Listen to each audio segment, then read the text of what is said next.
بسم اللہ الرحمن الرحیم۔ حضرت ام الفضل رضی اللہ تعالی عنہ کی روایت کا مفہوم ہے کہ وہ ایک مرتبہ رسول اللہ صلی اللہ علیہ وسلم کی خدمت میں حاضر ہوئیں اور عرض کیا کہ یا رسول اللہ، میں نے ایک عجیب و غریب خواب دیکھا ہے۔ تو آپ صلی اللہ علیہ وسلم نے ارشاد فرمایا کہ کیا دیکھا ہے؟ تو انہوں نے پھر عرض کیا کہ یا رسول اللہ، وہ بڑا شدید قسم کا خواب ہے۔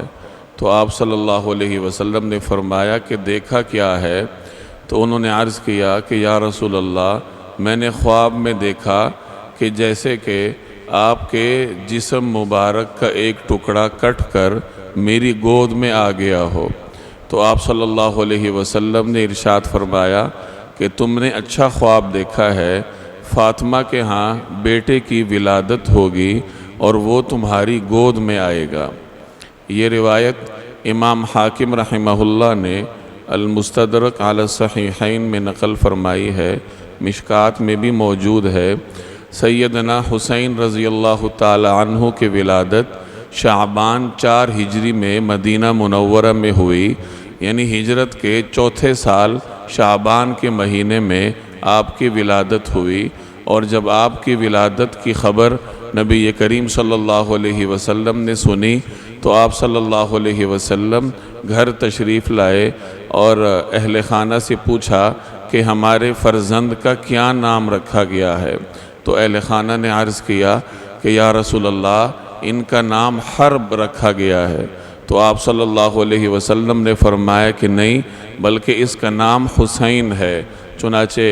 حضرت حسین رضی اللہ تعالی عنہ کا نام بھی رسول اللہ صلی اللہ علیہ وسلم نے بنفس نفیس تجویز فرمایا، اور اس کے بعد آپ صلی اللہ علیہ وسلم نے ان کی تحنیک فرمائی، یعنی گھٹی دی اور ان کے منہ میں اپنا لعاب مبارک ڈالا۔ یہ جو آج ہم نے روایت پڑھی، یہ سیدنا حسین رضی اللہ تعالی عنہ کی ولادت سے پہلے حضرت ام الفضل رضی اللہ تعالی عنہ کے خواب کا بیان ہے۔ حضرت ام الفضل رضی اللہ تعالی عنہ یہ حضرت عباس رضی اللہ تعالی عنہ کی اہلیت تھیں، یعنی رسول اللہ صلی اللہ علیہ وسلم کی چچی تھیں۔ انہوں نے یہ خواب دیکھا کہ رسول اللہ صلی اللہ علیہ وسلم کے جسم مبارک کا ٹکڑا کٹ کر جیسے میری گود میں آ گیا ہو، اور آپ صلی اللہ علیہ وسلم نے اس کی تعبیر یوں ارشاد فرمائی کہ سیدہ فاطمہ رضی اللہ تعالی عنہ کے ہاں بیٹے کی ولادت ہوگی۔ اس روایت میں حضرت حسین رضی اللہ تعالی عنہ کو خواب میں حضرت ام الفضل رضی اللہ تعالی عنہ نے نبی کریم صلی اللہ علیہ وسلم کے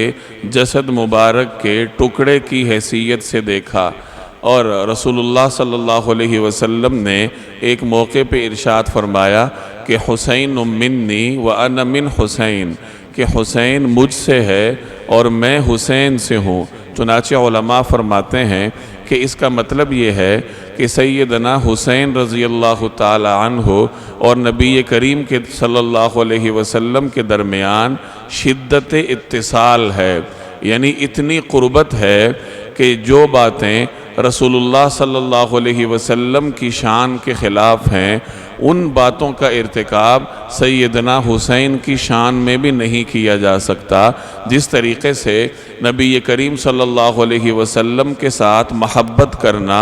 ہر مسلمان کا بنیادی فرض ہے، اسی طرح سیدنا حسین رضی اللہ تعالی عنہ کے ساتھ بھی ہر مسلمان محبت کرے گا اور اس کو اپنا دینی فرض سمجھے گا، اور جو باتیں رسول اللہ صلی اللہ علیہ وسلم کی شان کے خلاف ہیں تو وہ باتیں سیدنا حسین رضی اللہ تعالی عنہ کی شان کے بھی خلاف سمجھی جائیں گی۔ چنانچہ جہاں آپ صلی اللہ علیہ وسلم نے ارشاد فرمایا کہ حسین منی وانا من حسین، اس کے آگے حضور صلی اللہ علیہ وسلم نے وضاحت بھی فرمائی کہ احب اللہ من احب حسینا،